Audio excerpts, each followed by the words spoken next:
En este momento somos súper afortunados todos los que estamos aquí porque estamos pisando el suelo en el que nació nuestro idioma.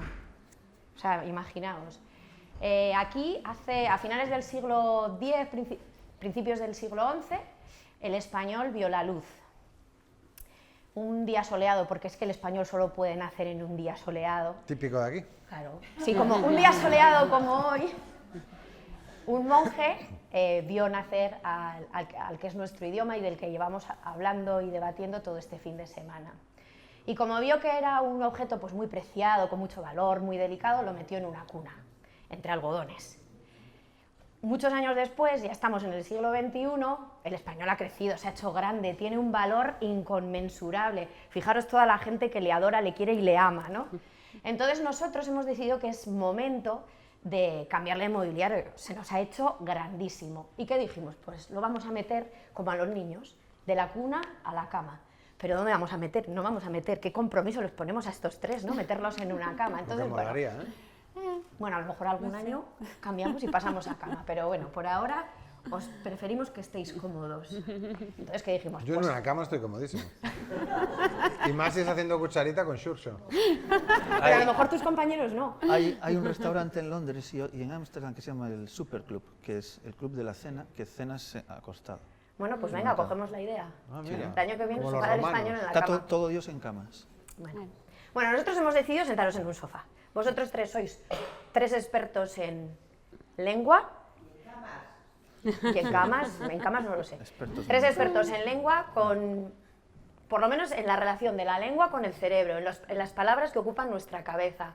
Y ellos tres lo que van a hacer es debatir, opinar, incluso si quieren reñir y contradecirse, también se puede. La ciencia es así. La ciencia es así.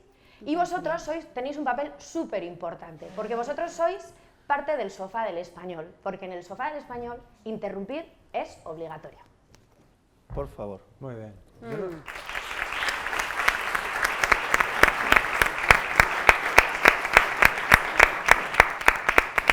Yo no soy experto en nada, los expertos son ellos. No. Yo soy como Lorenzo Lamas, el rey de las camas. Así que hoy contamos con la presencia de Mamen Horno, lingüista, psicóloga, autora de un libro magnífico que tenéis que leer, que yo tengo absolutamente subrayado. También con alguna errata, ya te la pasaré. Sí, están ya en ello. Está en ello, pero bueno, eso es lo normal. Y Xurxo Mariño, magnífico, además magnífico narrador. Tiene esa calidad y esa calidez. Que me lo digas tú. Sí, pero es verdad, eres un tipo que la gente se calla cuando hablas. Eso no, yo tengo que gritar, pero tú hablas y la gente se calla. Magnífico biólogo y bueno, un experto en neurociencia y una persona curiosa por naturaleza. Así que vamos a hablar de mente y lenguaje con algunas de las preguntas que nos habéis enviado y con algunas que han surgido por aquí. Y para darle un poquito de sensación de azar. ¿Quién ha enviado las preguntas? Gente y nosotros. Ah, vale. Y gentes de aquí. Vale. Vamos aquí a que nuestras tenemos amigas una saquen inocente, qué bien. primero una, luego ya. Vamos a leer algunas de las preguntas o temas de los que podemos empezar a hablar hoy. Y leo.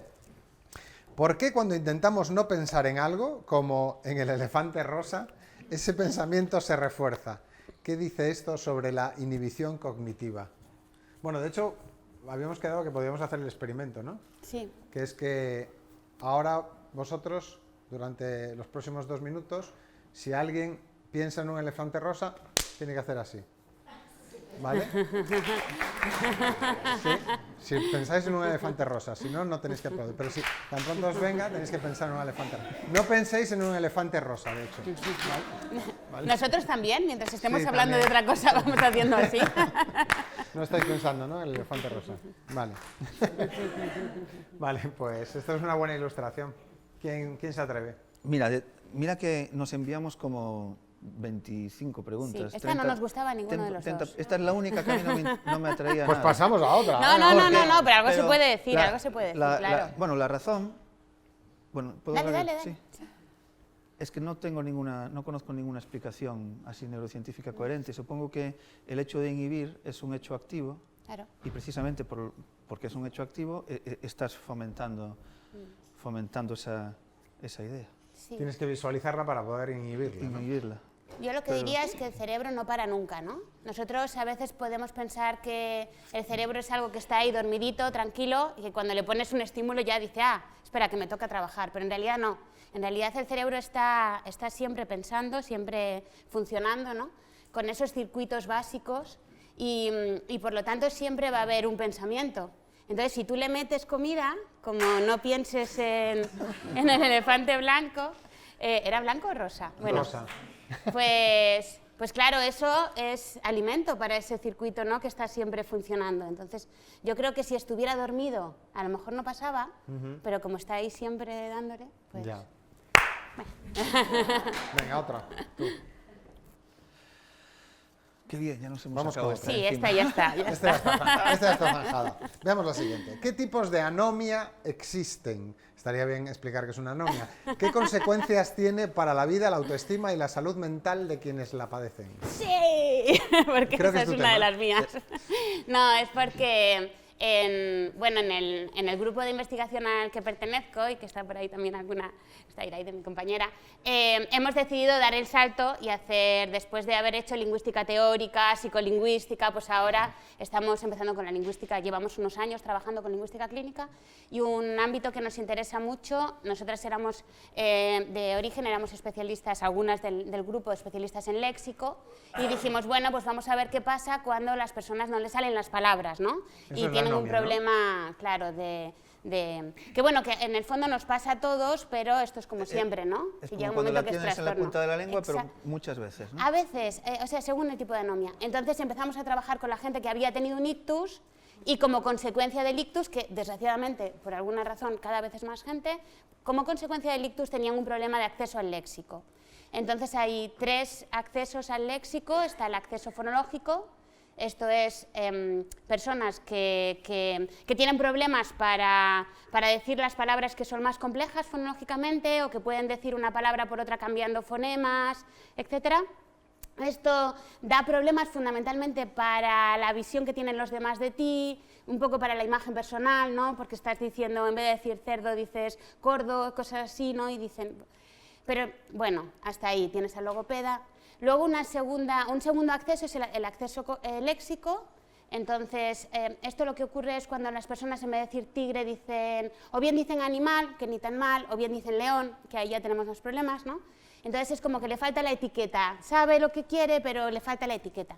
Esto da un poquito más de problemas, porque claro, si tú vas a un sitio, hola, quiero un tigre, y en realidad quieres un león, pues vas a tener más problemas. Quiero decir con esto que da más problemas que decirlo mal fonéticamente, y más problemas para la autoestima, más problemas, pero bueno, también, pero lo más terrible de todo, y con esto acabo, que me han dicho que sea breve, lo más terrible de todo es el acceso cognitivo, cuando te dicen siéntate y no lo entiendes. Ahí tenemos una... ¿Cómo te dicen? Siéntate y no entiendes, no sabes. No entiendes. Porque no entiendes el concepto, porque pierdes el concepto. Entonces, con esto acabo. Una señora con las que trabajamos les decía que tiene un hijo en Inglaterra, no puede ir a ver al hijo si no le acompañan 2 personas. Porque si falla una, o sea, ella no se puede quedar sola nunca, en ningún momento, ¿no? Porque le pueden decir cosas como, señora, siéntese, y en ese momento no entenderlo. A lo mejor dentro de 5 minutos lo entiende, porque el problema cognitivo de acceso va así, ¿no? Entonces, esto sí que perturba mucho la autonomía de la gente, ¿no? Entonces, nosotros teníamos, aprovecho que están las cámaras, teníamos un proyecto de investigación muy interesante con psicólogos, con neurólogos y nosotros para ver exactamente qué problemas tienen en salud mental. No tenemos financiación. Si hay alguien ahí al otro lado que tiene dinero y no sabe qué hacer con él, pues ahí hay un proyecto bonito. Y es con casos de ictus, bueno, normalmente. Estaba ahí. Nosotros trabajamos con casos de ictus. Y claro, lo que quería preguntar es, cada uno de esos 3 tipos distintos de anomia está relacionado con localizaciones concretas de la zona del ictus. No necesariamente. Porque eso... a ver, cuando hay una lesión puede estar afectando a esa parte o puede estar afectando a otras partes por las conexiones, ¿no? Pero no lo utilizáis para investigar precisamente eso. Sí, pero no, o sea, no hay como que no hay resultados muy claros en el déficit, pero sí hay resultados interesantes en las estrategias que utilizan. Espera.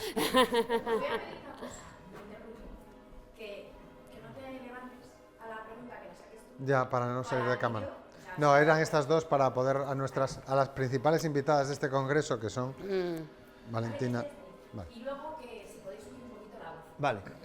¿Sabéis? Le pregunto si aprovechan el hecho de que ha habido una zona que ha dejado de funcionar, ¿no? Con ictus, para relacionarlo con el déficit concreto. Claro. Porque históricamente hay algo que yo lo cuento muchas veces siempre que puedo, y es porque no salen los libros o no se cuentan o no sé por qué, y es que la inmensa mayoría de todo lo que sabemos sobre el sistema nervioso de los seres humanos nunca se ha estudiado en seres humanos, por la sencilla razón de que los seres humanos no dejamos que nos abran la cabeza para que se introduzca una sonda para tomar medidas, ¿no? De manera que prácticamente todas las propiedades precisas que conocemos, conocemos cosas con muchísima precisión, con precisión demencial, de tránsito de iones a nivel de membranas celulares. Casi todo lo que se sabe así de neurofisiología se ha estudiado en otros animales. Entonces, pero nos interesan mucho los seres humanos. De manera que la aproximación tradicional de conocer por lo menos qué zonas están relacionadas con qué funciones, si es que es así, porque ahora ya sabemos que es más complicado, podemos pues hablarlo, es aprovechar personas que de forma involuntaria colaboran con la ciencia porque tienen un accidente, ¿no? Pierden un trozo de corteza cerebral, ¿no? Por un accidente, por lo que sea, deja de funcionar. Entonces, te falta este trozo y dices, oh, pues mira, ha perdido tal capacidad cognitiva. Entonces, debe estar implicado en esa capacidad cognitiva. Te falta este otro trozo, tal. Por ejemplo, un ejemplo muy concreto, relacionado, bueno, a ver, porque quiero decir muchas cosas al mismo tiempo. Ya. Y quiero ser muy breve. Y ya está. Y que alce la voz. Sí. Vale. Pues mirad, podemos estudiar en animales prácticamente todas las propiedades esenciales del funcionamiento del sistema nervioso, pero no podemos estudiar el lenguaje. Entonces el lenguaje es lo primero que se estudia cada vez que hay la posibilidad. Claro. La posibilidad. Cuando surgieron las técnicas de imagen, lo primero que se hizo fue, ponte ahí a decir cosas y vamos a ver qué pasa. Sí. Entonces, cerebro. Por eso, siempre que alguien tiene un ictus o algo, se tiende a estudiar el lenguaje en los seres humanos, porque no hay otra manera. Y ya está. Luego digo otra cosa que quería decir. Así van todos los que tienen ictus. Así, no. Sí. Sí, claro, nosotros hacemos la correlación, pero lo que estamos encontrando es que la correlación no es perfecta como a nosotros nos habría gustado, ¿no? De decir, mira qué bonito tengo los datos, sino que, claro, a lo mejor tienen una lesión en una parte determinada del ictus, fue en una parte determinada, pero eso tiene consecuencias a medio plazo, ¿no? Lo que sí que hemos encontrado, pero bueno, con muy poquitos datos, entonces no sé si es generalizable o no, lo que estamos viendo es una tendencia a que dependiendo de dónde está la zona afectada, las estrategias que utiliza como para superar, que también nos interesa mucho, cuáles son esas estrategias comunicativas que utiliza el enfermo para superar sus déficits, ¿no? No nos quedamos solo en esto lo haces mal, sino cuáles son, para solucionarlo. Ahí sí que estamos viendo que dependiendo de la zona. De todas formas, aquí me gustaría que hubiera venido Sara Rodríguez Gascón, que es la chica que está haciendo la tesis conmigo sobre anomias, y esa ya sí que es un crack. Pero yo, en la medida en que le dirijo y le acompaño, pues eso os cuento. Sí. Hay solo una cosa, ¿no? Por ejemplo, sí que se ve esto más con los enfermos demenciados. Yo no he querido trabajar con enfermos demenciados porque es muy duro. Entonces, a las personas con ictus se supone que se puede revertir. Entonces tú vas viéndolos y tal, y cada vez hablan mejor, y entonces eso es una alegría de vivir. Pero claro, con las personas demenciadas hay que tener un espíritu que yo carezco de él, ¿no? Entonces, pero bueno, pues lo que sabemos por otras compañeras, ¿no? que sí que están haciendo este trabajo, en Salamanca, por ejemplo, con Olga, pues es que, por ejemplo, los enfermos de Parkinson tienen problemas con el cortés motor y tienen problemas con palabras que tienen relación con movimiento. No nos adelantemos. ¿Sacamos otra? No, te vas a decir algo. Está relacionado. Sí, está bien. Un comentario para terminar este. Venga, dale. También comentario general, de neurociencia general pública. servicio público. Servicio Servicio público. público. Servicio público. A lo mejor sabéis que tradicionalmente se considera que el hemisferio izquierdo es el hemisferio que está implicado en el lenguaje y se han identificado algunas regiones, pero a medida que hemos ido profundizando cada vez más, tengo que subir la voz, ¿no? Sí. Para comprender eso, ahora sabemos que no hay regiones concretas para funciones concretas en el encéfalo humano. Por supuesto que hay regiones concretas que participan en funciones concretas, pero cualquier función, por muy específica que sea, siempre pone en marcha una red, ¿no? Entonces lo que hay es lo que se llama una computación distribuida. Hay una computación distribuida y precisamente por eso el sistema es capaz muchas veces de recuperarse, porque no depende de zonas muy concretas. Y hay un comentario súper útil, pero es que no quiero hablar mucho, luego digo después. Bueno. Sí, hay una metáfora muy buena ahí, que son, las funciones van como en avión, Lo ¿no? digo. Era esa, ¿no? No, iba a decir otra cosa. Y las zonas son como los grandes aeropuertos, ¿no? Bueno, está relacionado con los grandes aeropuertos. Sí. Exacto, Entonces, sí. claro, Muy si bien. cierras el aeropuerto de Barcelona o el Exacto. de Berlín, Perfecto. claro, tienes un problema con determinadas funciones. ¿Por qué? Pues porque se monta un follón ahí de, ¿no? Entonces tienes que estar, oye, que no pueden, a ver dónde dónde bajan ahora los aviones, no sé nada de aviones, Claro. pero eso, lo que hagan los aviones cuando Sí, bajan, ¿no? claro. Y entonces, pues, claro, ahí tienes al logopeda, tal, para que te ayude, ¿no? Bueno, pero es pues un voy a ir problema sacando de otra. aeropuerto. Vamos a haber sacado otra así de casualidad. ¿Cómo se desarrolla el lenguaje en el cerebro del bebé? ¿Es una habilidad innata? ¿Qué etapas y factores, tanto internos como externos, influyen en este proceso? Venga, tuyo. Venga, ella ha dicho venga tuyo, pero yo he entendido venga tú y yo. Bueno, Qué interesante. Bueno, este tema a mí me parece fascinante, lo del desarrollo del lenguaje, porque está relacionado directamente con el desarrollo del yo. Porque los seres humanos, somos los únicos bichacos que tenemos lenguaje. No hay ningún otro animal que tenga lenguaje. Tiene sistemas de comunicación. Si queréis, comento después eso, pero sería otra etapa. Tiene que ver con el desarrollo del yo, porque los pensamientos complejos se sustentan en palabras. Además, organizadas con una gramática compleja. Y entonces es fascinante ver cómo va apareciendo ese yo a medida que surge el lenguaje. Entonces, en neurociencia se hacen distintos experimentos que se puede hacer. Quienes tengáis retoños en la familia, podéis hacerlo. Esto lo hemos contado en órbita laica.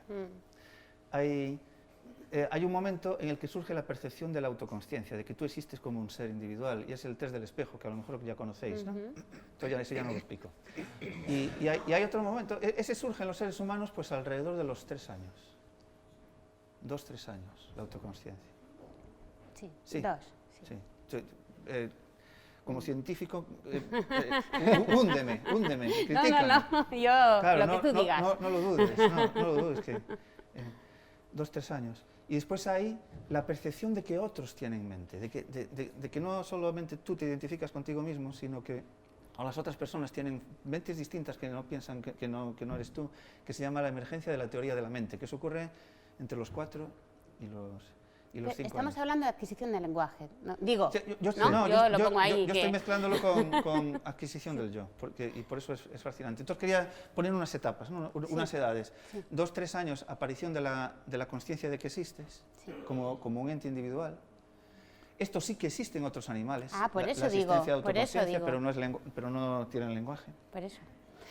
Y la adquisición de la teoría de la mente entre los 4 y los 5 años. Se llama así, teoría de la mente.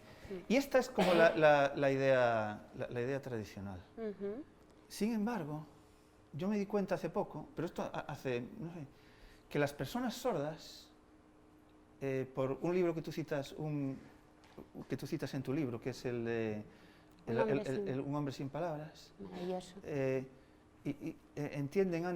pueden entender antes la existencia de otras mentes antes que la existencia de su propia mente. Personas sordas que no han aprendido a hablar de jóvenes, que es otro tema fascinante. Van saliendo la Dios de temas aquí. sí.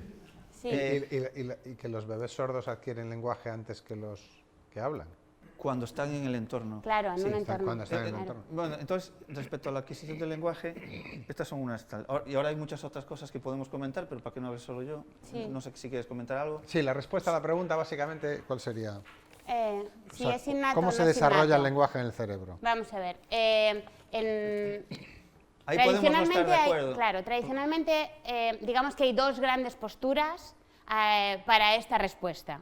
Hay algunos que dicen que sí y otros que dicen que no, ¿no? Más o menos este sería el resumen. Que no es innato. Claro, hay algunos que dicen que sí que es innato y otros que dicen que no es innato. Para los que sois chomskistas, lingüistas, sí es Chomsky. Sí, Y, claro. y no es todo lo demás. Pero no necesariamente, porque aquí ha Ya, habido... bueno, para hacer una- no necesariamente. Digamos que si no sois lingüistas, muchos de vosotros vais a decir que no es innato. ¿Por qué? Porque por computación, por aprendizaje, por lo listos que somos, pues parece que se puede más o menos ver que con un input y una gran capacidad de aprendizaje, pim pam, pues que uno puede llegar a hablar, ¿no? Y eso es lo que hace ChatGPT, tal. Pero claro, luego dices, bueno, ChatGPT come mucho, nuestros hijos no comen tantos datos, ¿no? No tienen tanto input, que es lo que se llama la pobreza del estímulo. Pero dentro de los que son lingüistas y que entienden este problema y que conocen la pobreza del estímulo, todavía existe gente que dice que sí, que es innato, y todavía hay gente que dice que no es innato. Y yo tengo la impresión de que algunos que dicen que sí y algunos que dicen que no, en realidad piensan lo mismo. ¿Vale? Lo que pasa es que pensando lo mismo dicen, como pienso esto, digo que sí, y como pienso esto, digo que no. ¿Vale? Y yo creo que un poco pasa esto. ¿Por qué? Porque tradicionalmente la caricatura de decir que sí, que es innato, tenemos ahí una máquina que solo sirve para hablar y que se pone en marcha en un momento determinado, ¿no? Como si fuera un instinto, 6 meses, cuidado, nos toca hacer no sé cuántos, ¿no? Entonces tenemos ahí la máquina que solo sirve para eso. Esa postura innatista del primer generativismo de los años 50 no funciona, porque no hay nada en el ser humano que funcione así.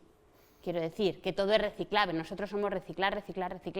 Entonces no sería ni siquiera económico, ni adaptativo, ni evolutivo, ¿no? ¿Tú eres el este? Sí, vale, ahora no comento, si se quieres. podría. Entonces, claro, a la gente que dice sí, no está pensando en eso, ¿vale?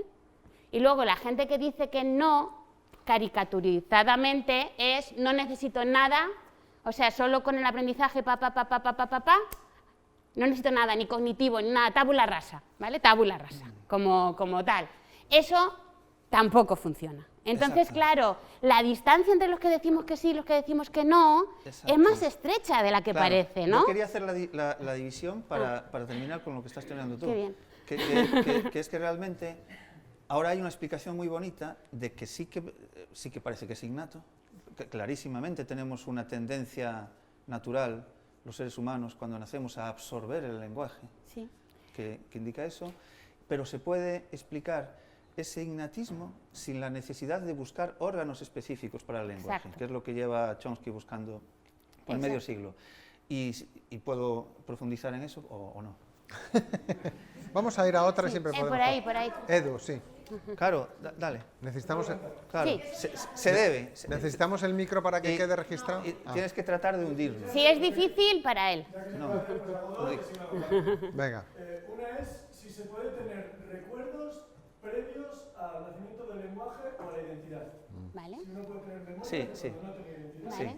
Sí. Y la otra es ese rollo innatista o no lo sé, pero tú vas y te pones un entorno, aprendes un lenguaje así como el arte de magia, pero luego 15 años después, 20 años después, quieres aprender otro y es puto difícil. Sí. Vale. Yo tengo respuesta. Sí, yo tú también creo, también. sí. Nuestro cerebro es capaz de aprender lenguajes y Vale. aprender que no.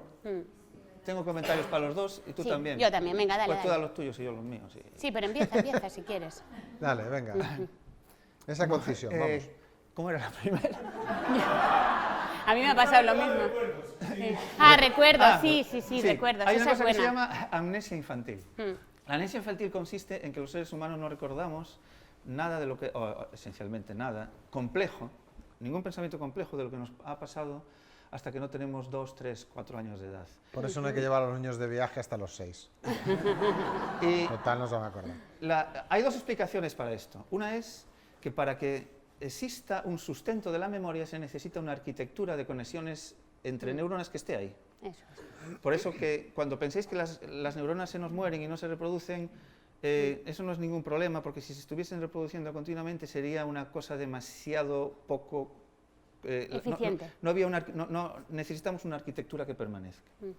No hay esa arquitectura y eso no ocurre porque en los primeros años de edad hay un sin Dios de crecimiento, de conexiones y se produce lo que se llama la poda neuronal. Tenemos muchas más neuronas al comienzo de nuestra vida de las que necesitamos y muchas más conexiones de las que necesitamos. Ahora mismo en esta sala las personas que tienen más neuronas y más conexiones neuronales sois vosotras dos. Entonces, lo que ocurre en el desarrollo, y ya tenéis más de 3 años, pero seguís siendo, lo que ocurre en el desarrollo es que tenemos que eliminar las neuronas que de más, porque si no se eliminan, y eso ocurre, por ejemplo, con el autismo, bueno, es una de las explicaciones, o de lo que puede explicar algunos casos, esa poda no se produce completa, se quedan con neuronas y conexiones de más. Esa es una explicación. Y la otra explicación para la amnesia infantil es que todavía no se ha desarrollado, no ha emergido la magia de la gramática. Y para tener pensamientos concretos necesitamos algo en lo que asentarlos, y ese algo es el lenguaje. Claro, yo y la segunda pregunta, y el comentario sobre la primera ya te la hace... Sí. Como lingüista a mí me encantaría decir que es el lenguaje, ¿no? No hay lenguaje, no hay recuerdos, porque el lenguaje es lo máximo y para eso me encaro yo de esto. Pero claro, yo me he leído un libro que dice un hombre sin palabras, donde yo me doy cuenta de repente, ¿no? Y hay muchos más casos de personas que llegan a la edad adulta, en la literatura medieval, aparecen, ¿no? Personas sordas que no han tenido acceso a lenguas de signos y que tiran en la sociedad y que tienen un trabajo y que tienen Te voy a interrumpir, pero acotemos la amnesia infantil con el otro tipo de no lenguaje, sí, que son dos cosas distintas. Vale, sí, pero déjame. Vale. Entonces, claro, si una persona no tiene lengua a los 25 y sí tiene recuerdos, pues por tener lengua no va a ser. Eso es lo que yo digo, ¿no? Que me gustaría decir que sí, que la lengua ayuda, sí, la lengua ayuda, porque tú cuando no tienes lengua tienes una niebla mental. Es decir, tienes inteligencia, por supuesto que son inteligentes los animales, por supuesto que sería yo inteligente si no tuviera una lengua, pero tendría mucha más niebla mental, porque el lenguaje lo que hace es como concretar, ¿no? Como dar forma, como dar una etiqueta y entonces dices, ahora lo veo con, ¿no? Es como cuando tienes la tele esta, no sé si, bueno, yo soy mayor y entonces a veces la tele era así como de blanco y negro, así como difusa, y luego de repente te traen una con no sé cuántos píxeles, no sé nada de tele tampoco, y dices, ahora sí, ¿no? Ahora sí, lo veo más nítido. Eso yo creo que eso es lo que hace el lenguaje. Entonces los recuerdos creo que no deben, o sea que se puede tener recuerdos sin tener. Entonces es porque era pequeño, no es porque no tengan lenguaje. Esa es mi idea. Pensamientos sin lenguaje tienen que ser, o hasta donde sabemos, muy, cada vez que veo a Isabel tengo que subir muy simples. Un pensamiento complejo, como por ejemplo,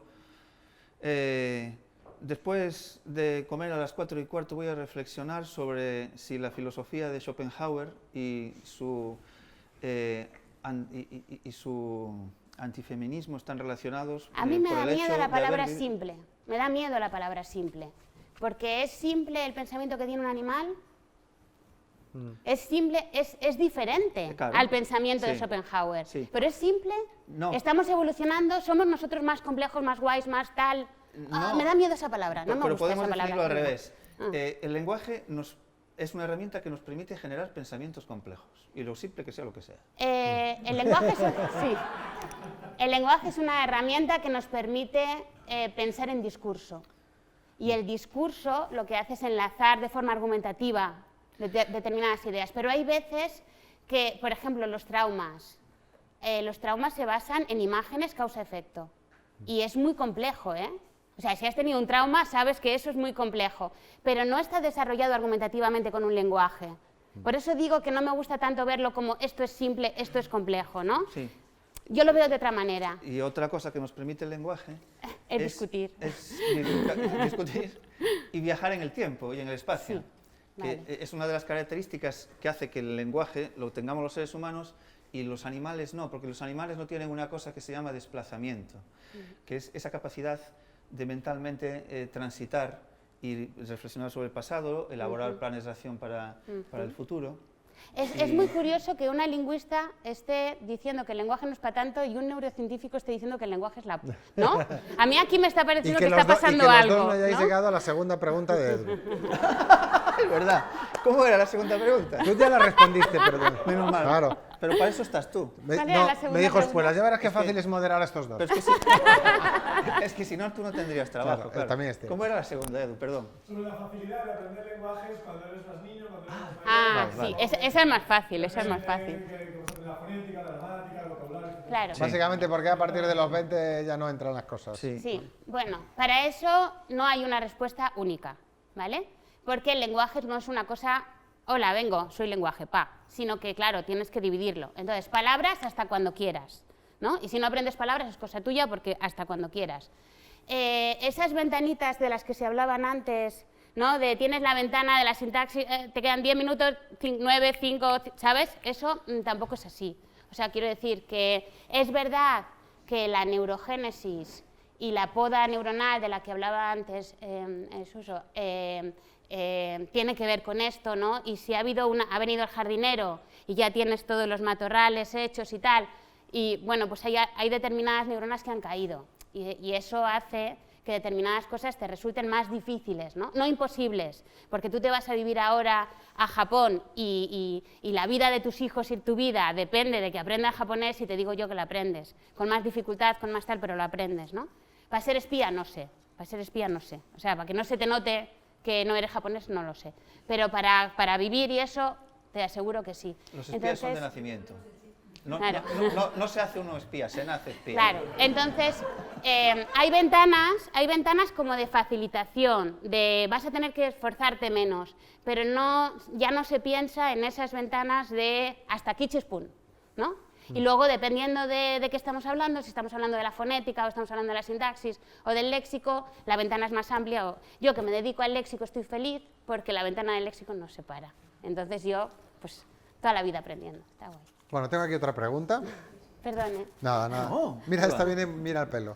¿Cómo sabemos cuándo nos toca hablar en una conversación? ¿Cómo Yo no lo sé, así ¿cómo que no puedo cambia esto contar. en el autismo? Yo no sé cuándo me toca, así que no puedo Ostras. hablar de eso. Pero esa pregunta Ah, sí, sí, sí. está de puta madre. Sí. Sí. Sí, eso sabe No, sí, sí. más. No sé, pero puedo hacer yo el comentario ingenuo Vale. inicial. Y es que cuando estamos manteniendo una conversación es sorprendente lo bien que lo hacemos, en el sentido de que el juego de toma y daca, toma y daca, toma y daca, cuando se ha estudiado eso y se ha medido los milisegundos que hay entre uno termina y otro empieza y otro 200. empieza y tal. Como máximo 200. Si pasa milisegundos. más de 200, decimos, En la ha cultu- pasado un ángel. En la cultura hispanohablante, ¿no? Sí, en la cultura occidental en general es muy se ha estipulado que espectacular. son 200 milisegundos. Cuéntanos sobre eso. Pero no es, Y sí. no es menor en nuestra Claro, cultura. por eso, pero en es una cultura de 200 interrumpir. milisegundos es la general en la cultura occidental. Seguramente en España es menos. Ya. Esa es la cuestión. Es ¿no? que eso está estudiadísimo. Hay gente que se ha parado a estudiar, a escuchar horas de conversaciones así. Es que hay gente para todo. Y mirar el tiempo que pasa entre pim, pim, pim, pim, pim, pim, pim, y es lo que dice ella. Si Son términos muy técnicos. Es decir, pim, pim, pim, Sí, pim, pim, sí. pim. 200 milisegundos. unos milisegundos de más, que son milisegundos, y ya se considera que hay un silencio demasiado incómodo. Sí. Es una barbaridad. Vale, entonces aquí hay una parte que tiene que ver con la socialización de las personas, que cuando las personas se están socializando aprenden de manera intuitiva y maravillosa y así fast, de repente lo saben, una serie de microsignos, de microelementos que te dicen no tienes que hablar, tiene que hablar el otro o te toca ya, ¿no? Y eso va a ser cultural. Es decir, hay en determinadas culturas en las que te miran a los ojos cuando ya te toca, en otras lo notas un poco como que se está forzando la mandíbula porque quiere hablar y no le estás dejando, y bueno, son muy sutiles, ¿no? Entonces, las personas autistas, lo que pasa es que ese proceso de socialización lo llevan regular y entonces no acaban de aprender ese tipo de cosas, ¿no? Entonces, bueno, no sé si lo puedo decir, yo tengo un diagnóstico de autismo, entonces os puedo decir desde mi experiencia que no tengo ni idea cuando me toca hablar, bueno, lo estáis viendo, entonces yo tiendo a monopolizar y así pues ya está, ¿no? Así no me quedo callada. Y, ¿En qué color estás del espectro? En el color, en el que tú me digas. Entonces, hay una serie de señales que a mí me interesa mucho a nivel, ¿no?, para la socialización, para que no me odien. Hay una serie de elementos que intuitivamente os dais cuenta de ellos. Voy a hablar ya en segunda persona. Pero aun con todo no seríais tan buenos si no fuera porque la conversación está altamente ritualizada. Entonces nuestro cerebro no reacciona. Ah, mira, se está poniendo nervioso, me toca tal. No, nuestro cerebro siempre lo que hace es predecir en todas las cosas, ¿no? ¿Ahí bien? Vale. Predecimos, ¿no? Entonces, como la conversación está altamente ritualizada, más o menos ya sabemos de antemano lo que nos va, cuándo nos va a tocar, tal, no sé qué. Y luego eso, cuando nos estamos equivocando, nos fijamos en aquellas cositas, ¿no?, que nos hacen los otros. Vale, a mí yo voy solo con lo ritual, no lo llevo bien, ¿no? Y lo de los esto, pues no sé cómo lo hacéis, pero me parece que tenéis un superpoder que tenéis que poner en valor. Había por ahí ¿Una pregunta? Sí.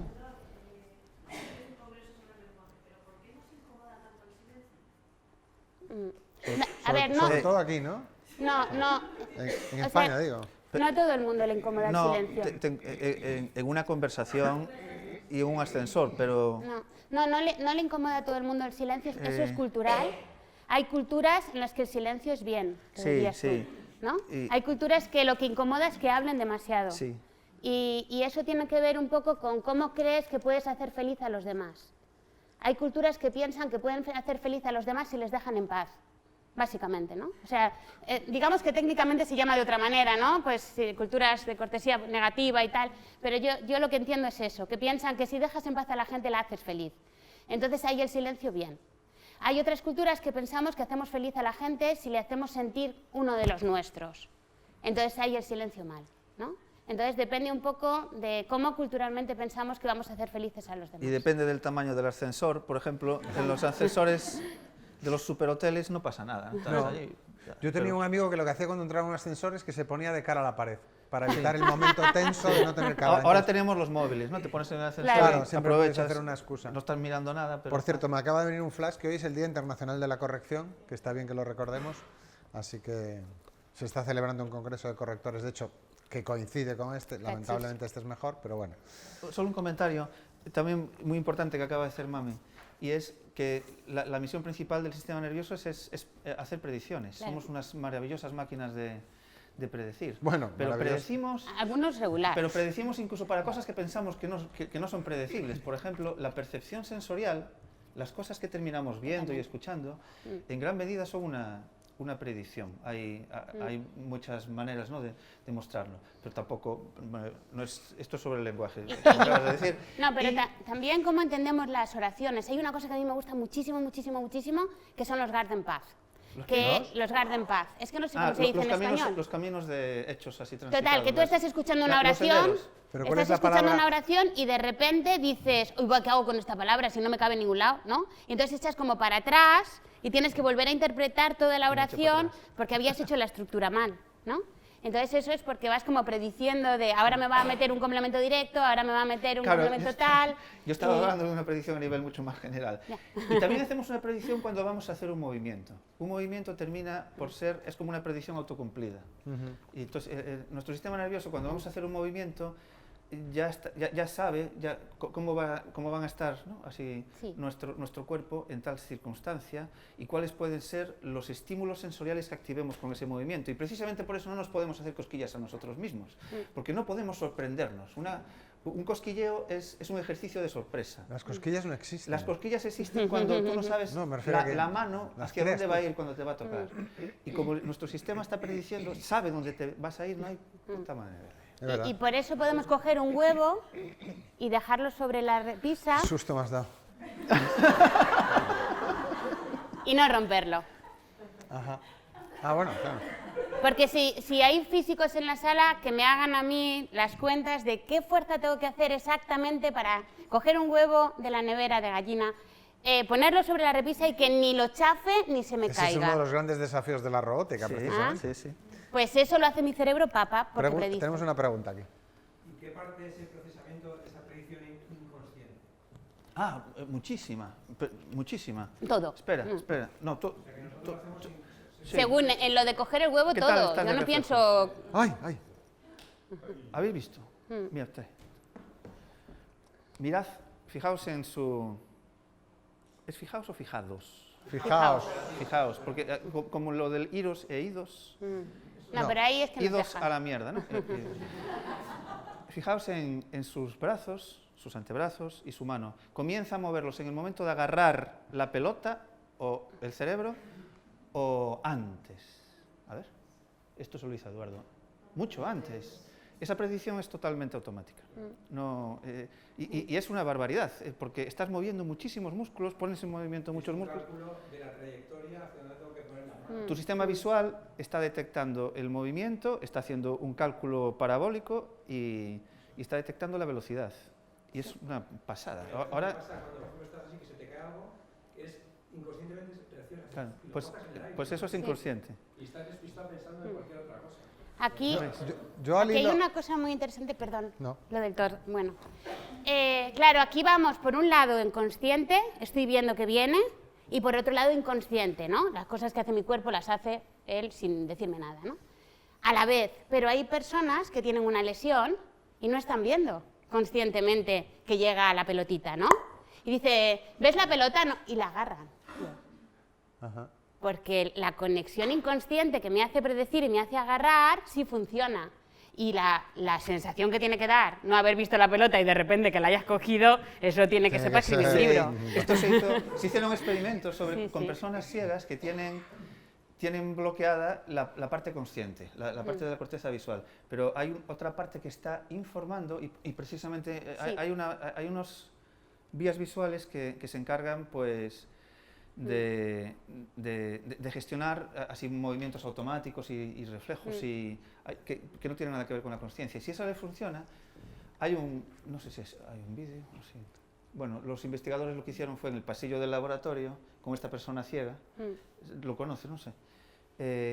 ¿A la persona ciega? La persona, no, el experimento. Pusieron objetos por el pasillo y dijeron, ala, camina. Y la persona no había un pimiento, ¿no? Era una persona ciega, pero iba apartándose con toda naturalidad de los objetos que no sabía cómo. No sabía cómo hacer. Pero, entonces, Eso con la visión, pero también pasa con el tacto, por ejemplo. Entonces tienen cosas debajo de la mesa y ellos no son conscientes de que están tocando algo, pero dicen, si tocas una cosa suave, una pelotita, tienes que darle a este botón.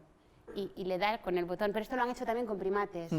¿No? Sí, sí, sí. Son, primates ciegos que le dan al botón porque están viendo inconscientemente. Entonces, si tú le aprendes... ¿Eso es una ceguera neuronal? Exacto, es una ceguera consciente, pero no es una ceguera real, Como ¿no? la prosopagnosia, entonces. O sea, Vale. un tipo de, ¿no?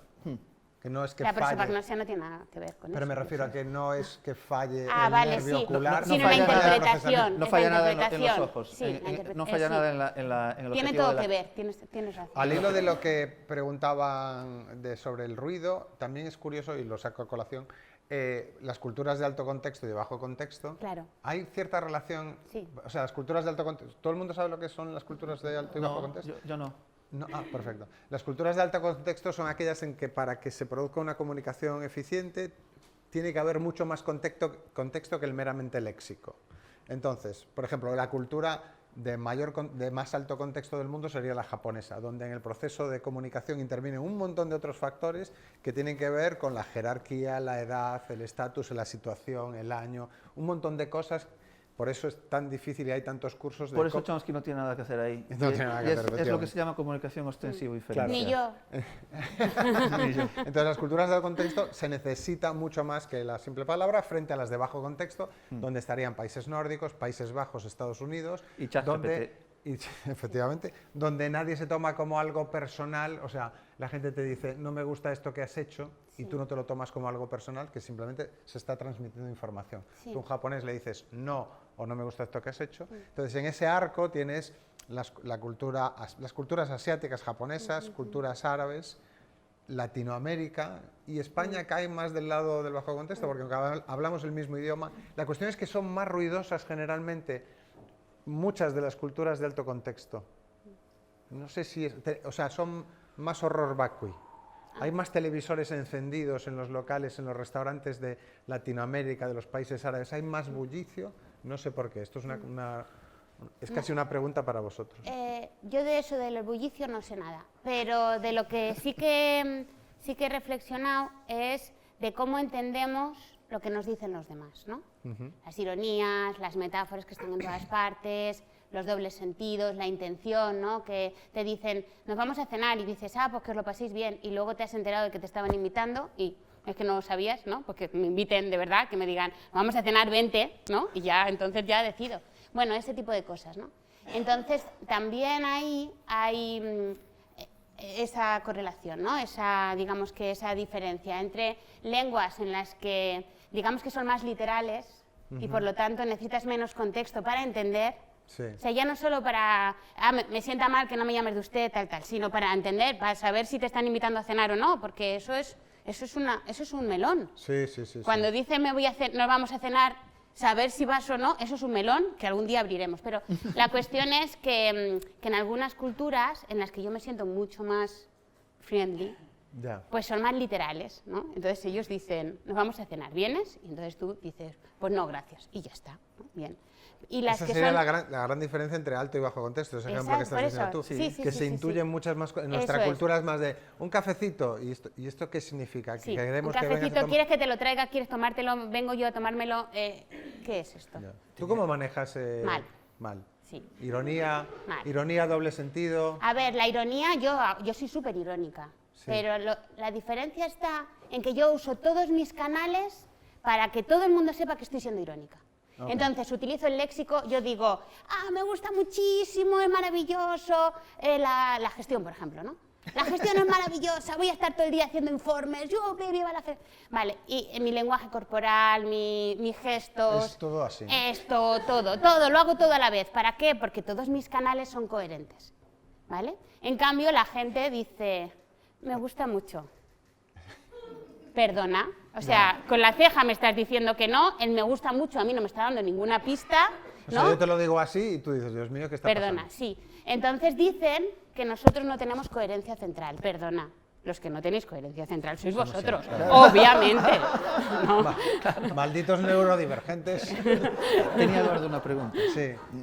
Había una pregunta de Eduardo y otra de Celia, ¿no?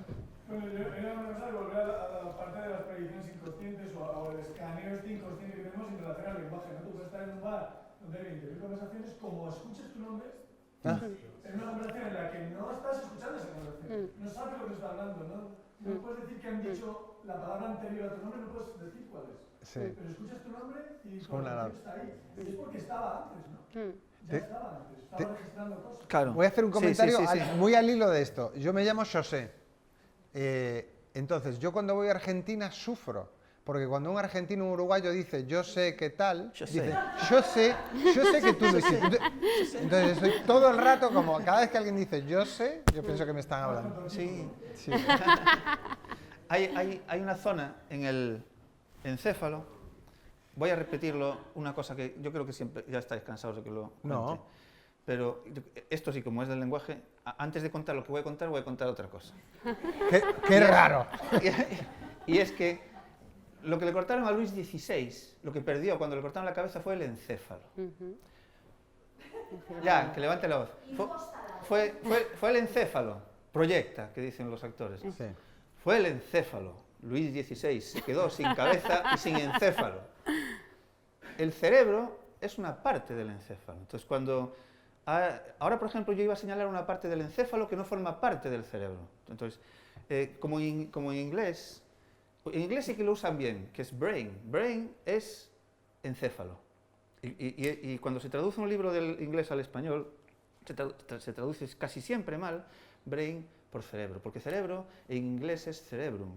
Y es la corteza cerebral, es esta parte así que está toda plegada y que es muy conspicua y está cubriendo muchas otras partes que no forman parte del cerebro, la corteza cerebral, ¿no? Bien, pues en el encéfalo hay una región que se llama tálamo, que tiene muchas funciones, pero una de las funciones principales es ejercer de router, por llamarlo así. Están redireccionando toda la información sensorial que nos entra hacia las distintas regiones que son importantes, ¿no? Esa información, Eduardo, está funcionando continuamente, estamos recibiendo muchísima información. Pero el tálamo tiene que filtrar, hace de filtro. Por eso, también en un bar podemos estar sentados 4 personas, 2 aquí y 2 aquí, y tú estás hablando con esta persona y estas 2 tienen una conversación y se mantiene sin ningún problema. Aunque estemos todos hablando... Vale. Eso justo iba a decir. Pregúntale a... Sin ningún problema, muchas dice. personas, en muchas circunstancias se puede mantener esa conversación, ¿no? Bien, pues lo que ocurre es que la información sensorial llega al tálamo, el tálamo la distribuye a las distintas regiones sensoriales de la corteza, pero de la propia corteza hay también conexiones de vuelta. De hecho, son como 10 veces más. Tenemos más información que va de las regiones cognitivas superiores, por decirlo así, de la corteza cerebral al filtro, al router, que lo que está entrando. Y esas conexiones están continuamente decidiendo qué cosas te pasan y qué cosas no te pasan. Entonces, toda esa información de la conversación que no estás oyendo realmente está entrando, ¿no? Está entrando, pero llega a ninguna parte. Sí, yo me enteré hace poco que teníais ese otro superpoder. Vosotros tenéis muchos superpoderes de los que no sois conscientes y hay que poner en valor. Y uno es que bajáis el volumen de las conversaciones que no os importan. Y eso tiene que ser la bomba. Porque lo que pasa en el autismo es que tenemos un problema, se supone que es en el tálamo, que no bajamos el volumen. Entonces, cuando estamos en una cena con mucha gente, oímos todas las conversaciones, la que va hacia nosotros y todas las demás, al mismo volumen. Claro. Ese filtro, sí, pues y es agotador, claro, es agotador. Por eso mi sobrino autista, que además es hipoacúsico, o sea, está sordo, lo que hace es desconectar el aparato cuando está en cenas con mucha gente. Porque no puede aislar a todo el mundo y dice, mira, me importáis un pepino. Claro, y entonces muchas veces estás en si eres como yo, estás en una conversación y en las 17... Y entonces es como, no me estás haciendo caso, no, perdona, no te puedo hacer caso porque es que... Entonces estoy, sí, porque tal, perdona, pero no, oye, no sé qué. Porque claro, yo las tengo todas a la misma... Es muy espectacular. Es que este tema lo hemos investigado nosotros, en concreto en nuestro laboratorio. Y, por ejemplo, con el sistema visual se genera lo que se llaman mapas receptores, que es la parte que en cada momento está recibiendo la parte del universo que está donde está enfocando la visión. Y es muy pequeñito. El campo receptor, la zona en donde videa, hermanito, que decía en donde enfocamos es muy pequeña. Pues si se bloquea la corteza visual, cuando estás viendo algo, el campo receptor aumenta mucho, el tamaño de lo que te está entrando. Nosotros lo podemos bloquear con una técnica que se llama estimulación magnética transcraneal, que es un fogonazo electromagnético en la cabeza y te bloquea ahí. ¿Pero eso la gente se deja? Yo me lo he hecho. Sí. Para un estudio. Me dieron unos calambrazos en el cerebro y curiosamente aún así me iba quedando dormido y me dice, no te puedes quedar dormido. ¿Es normal que te quedes dormido? Ah, pues no lo sé. ¿Y el comité de ética? ¿Lo pasáis, el comité de ética sí, claro, normal? Claro, sí. Es un calambrazo gustoso. Claro, es un calambrazo guay. No, el comité de ética es... Celia tiene una pregunta. Sí.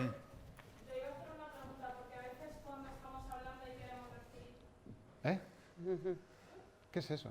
El micro. Quería preguntar, porque a veces estamos hablando y a la hora de... ¿Qué está pasando? Le está poniendo un micro.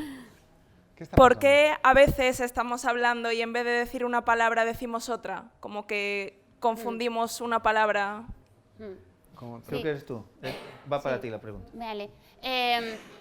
A ver, las palabras en el cerebro se distribuyen en redes, ¿no? Las tenemos todas como organizadas en racimos de uva, ¿no? Entonces, cuando coges una, pues vas sacando todas las que están relacionadas, ¿no?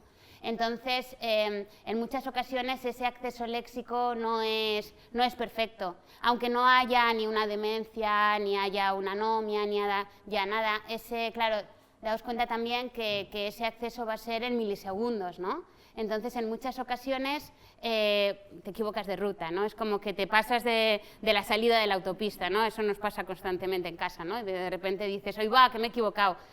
Bueno, pues era por el otro lado, ¿no? Entonces, eso es muy interesante, incluso también para uno mismo, ¿no? Porque hay veces que te equivocas y lo ves claro y dices, bueno, vale, pues es que era otro fonema, o es que he dicho tigre y era león, pero hay veces que hay algunas confusiones que no son tan normales, ¿no? Entonces, por ejemplo, albornoz y edredón. Yo tengo un problema con Albornoz y edredón que no acabo de entenderlo. Yo Tú con también. Alberto... Hay un grupo de Facebook, creo que hay un grupo de Facebook que dice yo también confundo Albornoz y edredón. O sea, ahí hay un tema de tesis, no sé, no entiendo tampoco yo, Qué ¿no? bueno. La textura Tú estás es similar. descubriéndolo en este momento. que- Albornoz y edredón, sí, es que no sé qué pasa ahí, hay un... A mí me sí. pasa... Autobús y Autobús y ascensor. ascensor también es bastante habitual, sí. Autobús y ascensor, sí. Bastante Cortinas, habitual. cortinas y alfombra tienen algunos, yo esa no. Yo ya... Joder, tengo pues lo- ya me siento mucho mejor, porque yo confundo a Alfredo con Alfonso con Alberto, pero... También. Pero autobús con ascensor... Autobús con ascensor es muy frecuente, a mí no me pasa, pero es muy frecuente. Bueno, por aquello de cuál es la siguiente parada o algo. A mí, por ejemplo, tengo una... a mí me pasa, es otro tema, pero es parecido. A mí me pasa una cosa. Muchas veces, mi primer idioma extranjero es el inglés y el segundo el alemán. Y muchas veces cuando estoy hablando en inglés, me sale una palabra en alemán y no soy capaz de saber cómo se dice en inglés, cuando el alemán es... que sé menos. ¿Y Ya. eso por qué me pasa? Pues, a ver, lo que pasa es que tenemos un lexicón en el cerebro, no tenemos 15 lexicones, ¿no? Entonces ahí están juntados todos. O sea, como que eres de inglés o eres de alemán, ahí acogen a todos. Y entonces, normalmente, las palabras cuando llegan a tu mente no vienen en vacío, sino que digamos que van con las que tienen más afinidad, ¿no? Entonces, normalmente las palabras se van con la traducción, ¿no? O con los sinónimos o con los no sé qué. Entonces tú tienes ahí junticas, igual que tenemos león y tigre, tú tienes ahí junticas la palabra de inglés y la palabra de alemán, y la que gana, porque hay como una competición, están todos ahí calienta que sales, ¿no? Pero ¿cuál sale? Pues normalmente sale la más frecuente. Entonces, si tú esa palabra la has utilizado más en alemán que en inglés, o dándole un poquito más de complejidad, si esa palabra en ese contexto o con esa persona o, ¿sabes?, o en ese tema de conversación o lo que sea, la has utilizado más porque las frecuencias son relativas también, pues entonces te sale esa, ¿no? Entonces, yo, por ejemplo, no hablo nunca en inglés, nunca jamás, pero leo todo en inglés, o sea, todo lo de lingüística, ¿no? Entonces, cuando estoy en clase, pues no me sale a veces rasgo distintivo y me sale feature. O sea, ni siquiera, porque me sale la palabra Ni siquiera bien escrita, pronunciada, ¿no? claro, y Ni entonces, claro, siquiera- eso ni siquiera se puede decir, porque si lo dijera en un Claro, inglés guay, pronuncias pues como- yo lo meto como préstamo, ¿no? Y ahí quedas, pero claro, feature, ¿cómo vas a decir feature? Eso no lo puedes decir. Pronuncias como las azafatas de Iberia, ¿no? Sí. No- Entonces tienes Con ahí, pero es por Tengo frecuencia, una amiga porque que es la azafata mayoría de de las Iberia veces que yo y pienso en habla rasgo exactamente así, distintivo, mal. estoy leyendo papers en inglés, entonces me sale eso. Mira Paper, que bien lo Espera, pronunció. un comentario. Antes de la pregunta. pregunta, espera un segundo, para complementar lo suyo desde el punto de vista de la neurociencia. Venga. Para complementarlo desde el punto de vista de la neurociencia, en las personas bilingües y plurilingües se ha buscado dónde se hace El check. el switch, hablando de el cambio, cómo se gestiona y cómo es que no se nos apelotonan las distintas lenguas. Y una de las regiones que más destacan, aunque siempre hay más, antes dije, no hay una zona concreta que se encargue de una función concreta, Sí. pero una de las regiones, aeropuertos principales, de eso está aquí, se llama corteza del cíngulo anterior. Está aquí, bueno, Sí. una banderita. Corteza del cíngulo anterior. Y en las personas bilingües, plurilingües, tiene un mayor tamaño, aumenta de tamaño, se engrosa, porque se le da mucho trabajo a la corteza del cíngulo anterior, porque tiene que estar continuamente. Por ejemplo, tú al ser traductora a lo mejor no estás continuamente, pero los que somos bilingües en Galicia, yo estoy continuamente, yo en Galicia hablo gallego continuamente, ¿no? O casi siempre. Y entonces cuando estoy en el Bierzo, ¿sabes? Y llego a un restaurante, ¿cómo voy a hablar? ¿En gallego, en español, no sé qué? Entonces el cíngulo tiene que estar ahí. sí, ¿Puedo funcionando. decir algo? Sí, No. es que tiene que ver con esto, hay otra zona, porque esa zonica es de las palabras, ¿no? Pa, pero luego hay otra zona como más jefe, ¿no? Que es el núcleo caudado, ¿no? Que dice, voy a decidir hablar en inglés todo este rato, ¿no? Que es como el este. Entonces teníamos una persona de las delictus que tenía un problema en el núcleo caudado, y entonces ella era bilingüe inglés y español. Y después del ictus no sabía, ella no era consciente de cuándo estaba hablando en inglés o cuándo estaba hablando en español. Llevaba a las enfermeras locas. porque no tenía por eso tenía que contarlo. Claro. Porque no tenía conciencia Sí, sí. de qué estás hablando. Ya no es solo que te salga la palabra. Vamos a darle paso. Tenemos ya 2 medidas, que son la de los microsegundos, que es pin, pin, pin, y bilingüismo, que es pa, pa, pa. En primer lugar, cerebro, haberos conocido.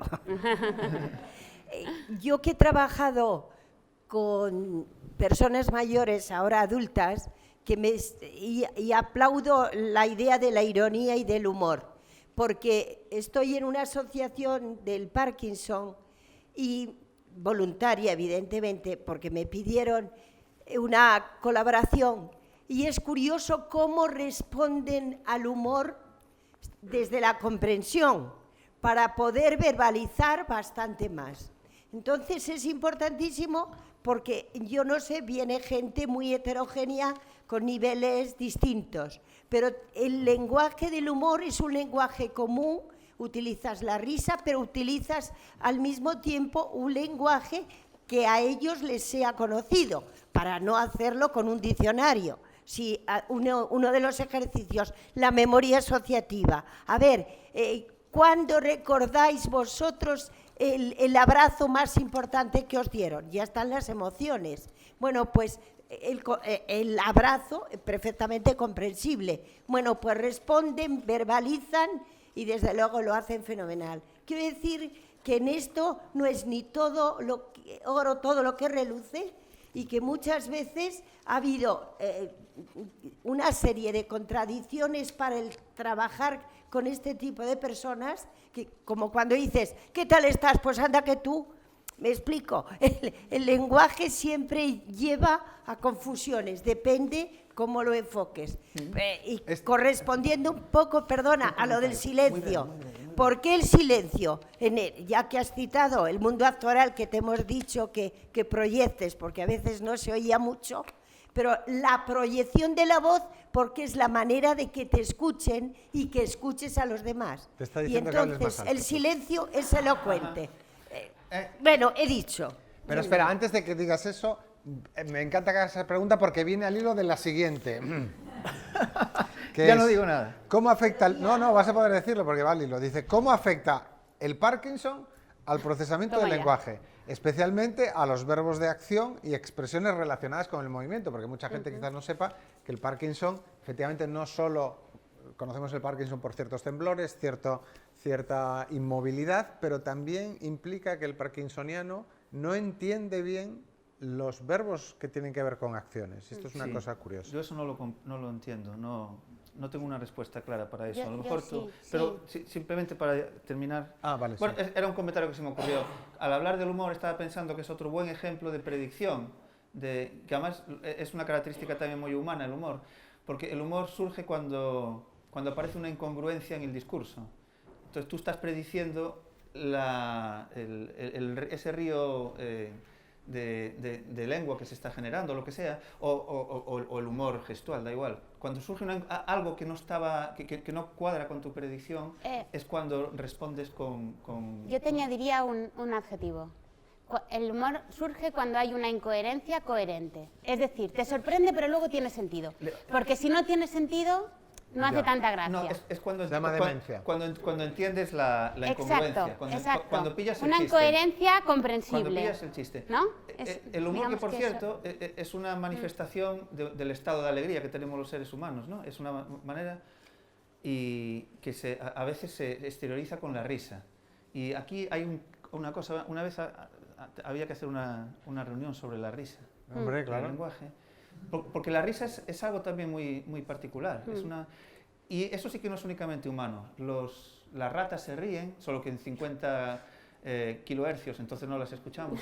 Tienen cosquillas. A una rata, si le haces cosquillas, se perrechan de risa. Los chimpancés se ríen, Vale. pero se ríen así. Y nosotros podemos reírnos así, o incluso simular la risa, como acabo de hacer, porque una de las cosas evolutivas que ha ocurrido con el lenguaje es que hemos tomado posesión de los músculos de la respiración. Y ahora podemos usar los músculos de la respiración no solo para respirar, sino para soplar las velas, tocar una flauta travesera, o reírnos, o simular que nos reímos. Yo a partir de Y ahora los me voy a reír. chimpancés se van a reír siempre. Yo a partir de ahora me voy a reír así. Tenemos preguntas. pregunta de Carmen. ¿No quieres que conteste a esa? No, porque... Vale. no. Para mí Sí, es muy- sí, queremos, pero yo- Ah, Parece que voy a cambiar un poco el tercio, pero en realidad no. Hemos hablado antes de la conversación, ¿no? de cómo es el proceso conversacional en el ser humano.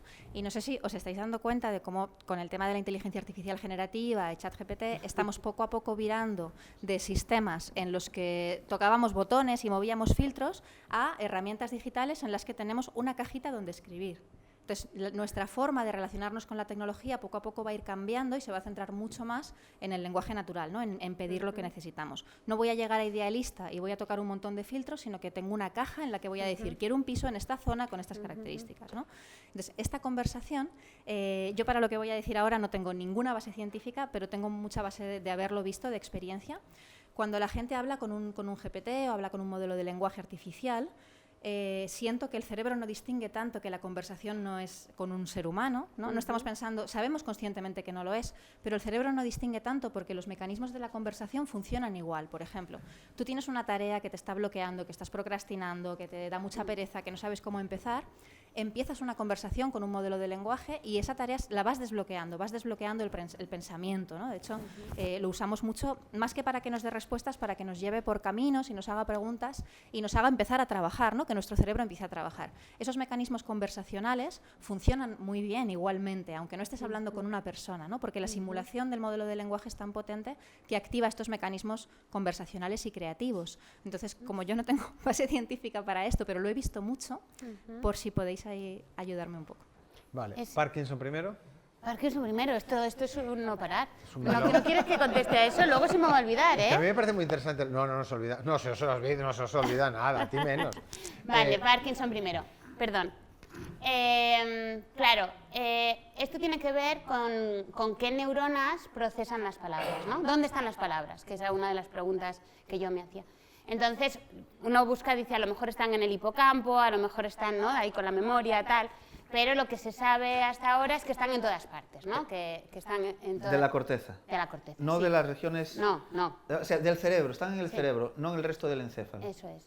Entonces, se organizan, aunque las redes son redes multidisciplinares de yo me alío con la que rima conmigo, con mi experiencia, tal, tal, pero parece que se organizan por campos semánticos, o sea, por semántica, ¿no? Por semántica.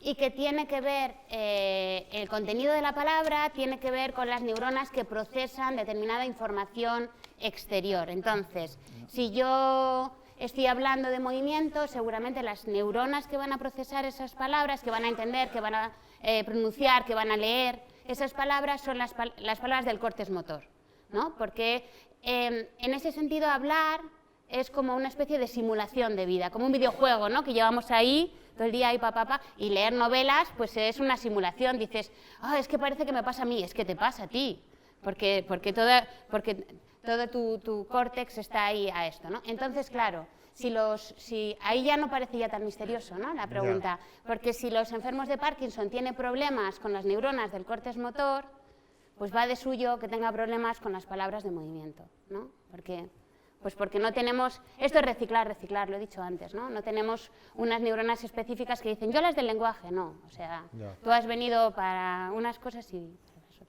Vale. Ahora el apunte neurocientífico. Sí, Venga. Qué bien nos complementamos. pues sí. Sí, porque ella hace el apunte desde la psicolingüística y yo estoy dándole vueltas a cómo era la movida esta, ¿no? No. Eso se sabe desde hace muy poco, que claro, se tenía la idea de que las regiones del lenguaje eran en el hemisferio izquierdo porque ahí apareció el área de Broca, el área de Wernicke y unas cuantas. El área de Broca apareció porque en las lesiones, cuando tenías una lesión en el área de Broca, pues había una fase muy importante, porque es un aeropuerto muy importante. El símil que ha puesto Mami me gusta mucho. Que no es mío, yo lo he leído por Pues, ahí. perfecto, pues el símil que le has robado a alguien, ahora te lo robo yo también. El aeropuerto. Entonces, cuando la lesión es en un aeropuerto importante, dices, ostras. Entonces, se ha creído durante mucho tiempo que esa era una región importante del lenguaje. Claro que lo es, pero es simplemente porque estás estropeando un nodo importante, un cuello de botella importante en el flujo de información. Resulta que hace unos años, en el 2005 creo que fue, se hizo un experimento que consistió en, vamos a ver dónde están las neuronas que se encargan de gestionar las palabras, las neuronas que tienen que almacenar el significado de las palabras.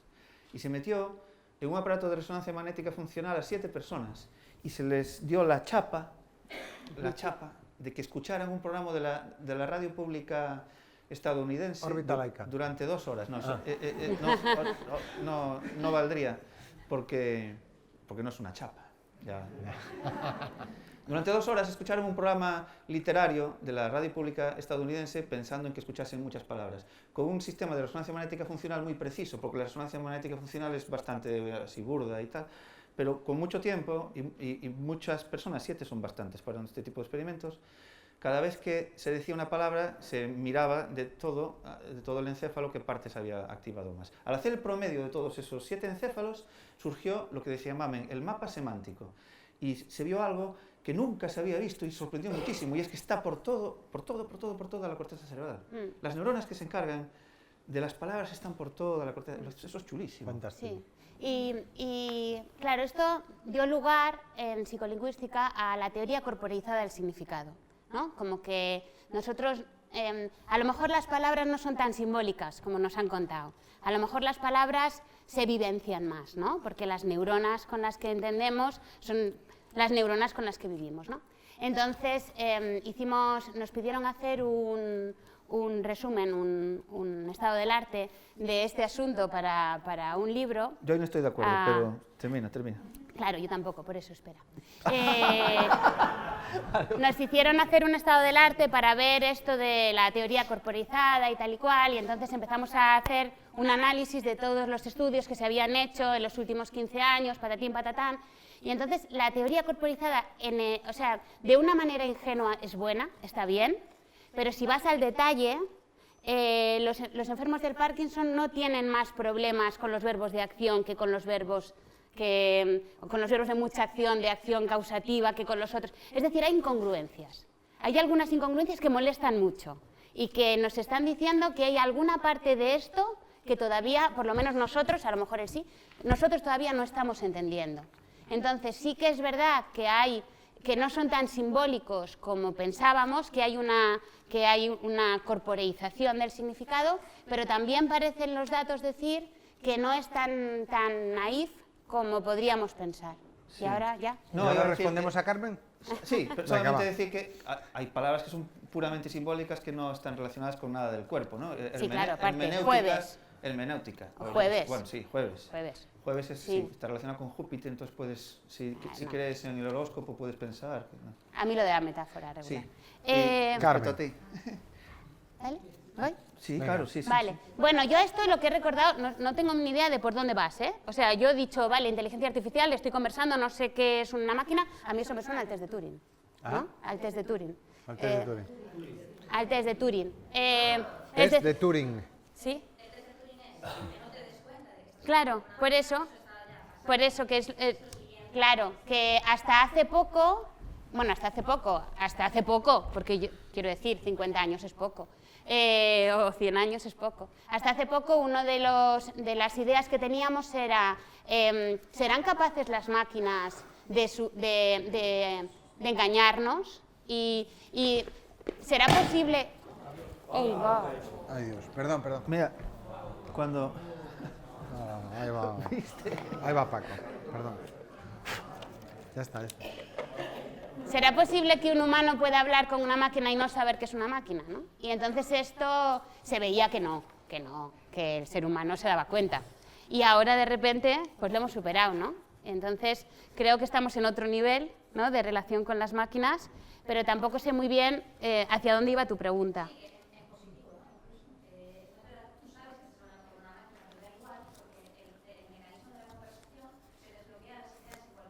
A mí la parte positiva que me hace esta idea de que hemos superado el test de Turing es que se va a democratizar la IA.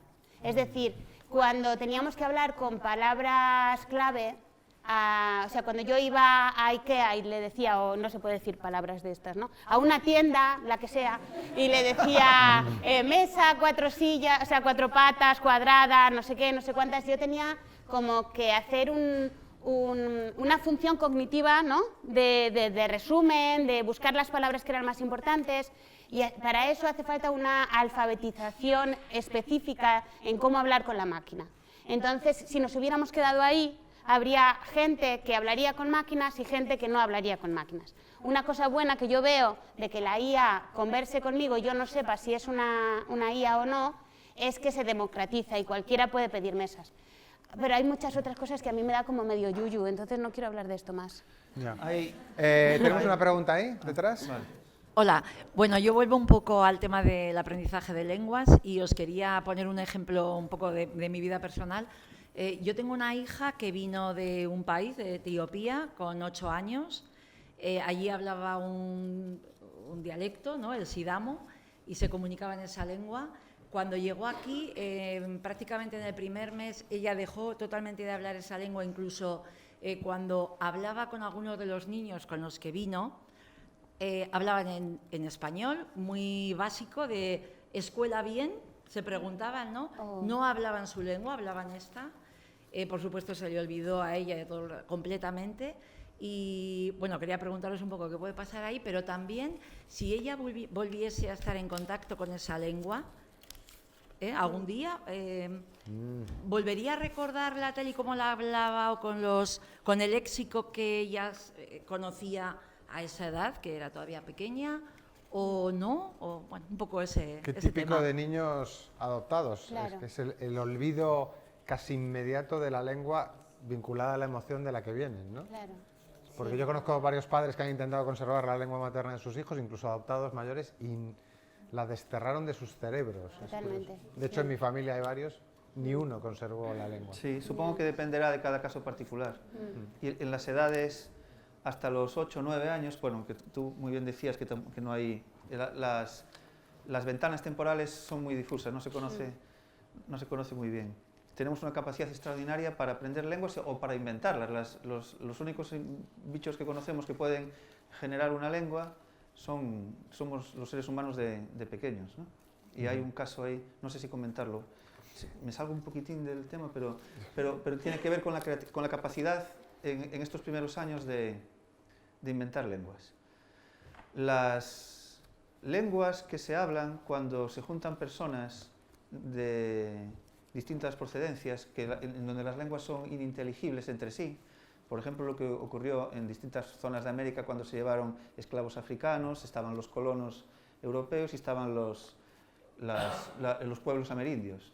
¿Qué hablaban entre ellos? ¿Qué sin Dios hablaba ahí? Bueno, eso está estudiado y se llama pidgin, y es una ensalada en donde cada uno utiliza palabras que cree que entiende. Bueno, ahora sí que tengo síndrome del impostor contando esto aquí, desde la neurociencia, en un sitio donde hay mucha gente que sabe de lingüística. Pero bueno, por si alguien no lo sabe. Las lenguas pidgin derivan automáticamente ese entorno, las criaturas que crecen dentro de un entorno pidgin. El pidgin no tiene gramática, es una manera de entenderse, con gestos, con palabras así. Bueno, tiene gramática, pero no tiene todos los universales, todas las características que tiene una lengua natural. Si no tuviera una gramática, pues sería un semáforo, ¿no? Sí, pero bueno... O sea, tiene una gramática, pero es una gramática artificial que no se encuentra en las lenguas naturales, es una lengua artificial. Entonces, las criaturas que crecen en el entorno pidgin desarrollan una lengua totalmente gramatical, que son las lenguas criollas. Las lenguas criollas.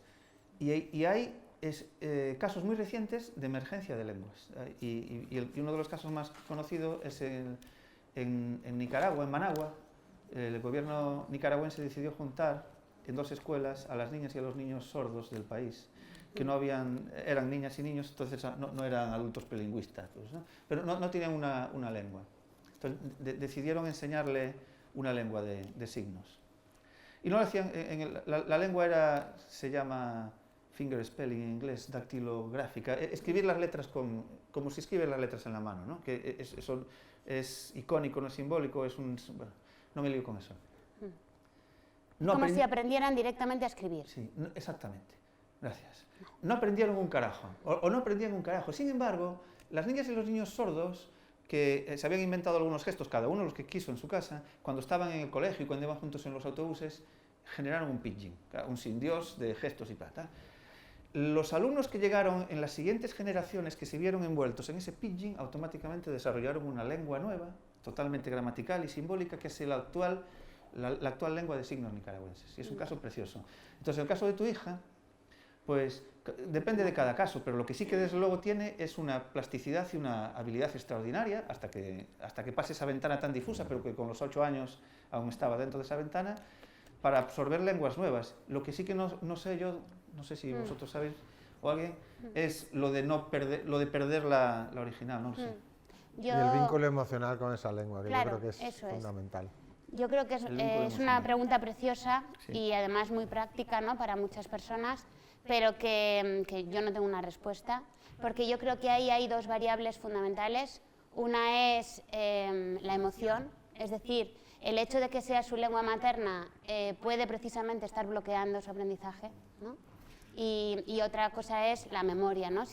Entonces, por ejemplo, los migrantes de larga duración que eran hablantes adultos, o sea, cuando cambiaron de zona tenían ya 18 o 20 años y han estado 40 años sin hablar su lengua y la han olvidado, tienen muchas dificultades y así. Luego, una inmersión les ayuda muy rápidamente a recuperarla, ¿no? Pero, claro, ahí se viene el problema de la edad, que no sabemos si ya estaba fijada la lengua de una manera más estable, ¿no? Como a los 18 o 20 años la tienes muy estable, a los 8 años no lo sé. Y luego la parte emocional, ¿no? Porque ella no decidió cambiar, ¿no?, de lugar. Entonces no sé hasta qué punto el volver a tener inmersión con una lengua no le bloqueara, ¿no?, toda esa parte. Yo pienso, aunque es un poco irme de ahí, que el cerebro a veces bloquea recuerdos y que sabe muy bien lo que hace. A mí estos terapeutas que quieren desbloquearlo todo, o sea, cuidado, ¿no? Entonces, el cerebro es una máquina muy, muy lista y si lo tienes bloqueadito, para meterse ahí hay que saber muy bien dónde te metes y acompañar muy bien, ¿no? Entonces, eso, yo solo tengo eso que decir. Bueno, vamos a la siguiente, nos queda un par de preguntas o, bueno, tenemos brazos. Estabas tú, creo que antes, luego tú y luego tú. Vale. Maje. Pues quería plantear dos cuestiones. Hay una que es una capacidad que tiene el lenguaje, que es la de decir mentiras, y no sé qué se sabe del cerebro acerca de cuando mentimos.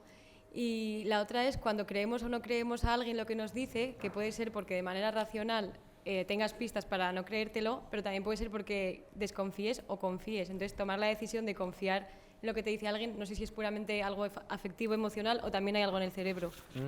Qué bueno es mentir, ¿eh? No, me refiero a que es una capacidad magnífica también, yo creo que es muy humana, ¿no? Muy humana. Sí, claro. Pues yo no debo ser muy humana. Vamos a responderos de manera muy concisa para que podamos responder a todas las preguntas que hay pendientes. ¿Tú sabes algo de la mentira? ¿Sabes algo de la mentira? No. Sé que es claro, que en un animal es complicado. Entonces, se considera precisamente animales que tienen como una inteligencia importante aquellos que mienten o que engañan, como algunas aves que simulan el esconder pues un pedazo de comida, ¿no?, a las que lo esconden. O los cuervos. Sí, son ¿Has visto el caso del cuervo que tenía sed? Está en YouTube, lo podéis buscar. Un cuervo entró, no sé en qué país, en Japón, hace mucho eso. Y el cuervo entró y tenía mal un ala, entró en un supermercado y entonces le dieron de beber. Y entonces empezó a venir con sus amigos cuervos, y entonces tú los ves andando y tan pronto ven un humano, se tiran al suelo y empiezan a hacer así. Pues eso es síntoma de una capacidad cognitiva importante. A mí esto me duele, porque es otra vez pensar que de una característica como es la capacidad de mentir, que es muy compleja y que tiene que ver con muchas cosas, tiene que ver con la simbolización, tiene que ver con ser capaz de decir algo que no es... A ver, espera. Lo siento, que he cortado aquí ahora. Un comentario rápido, no es una pregunta, es un comentario. Esto me ha hecho pensar, cuando has hablado del caso de tu hija, me ha hecho pensar que yo, con 2 años, mis padres se fueron a Francia, como os comenté ayer.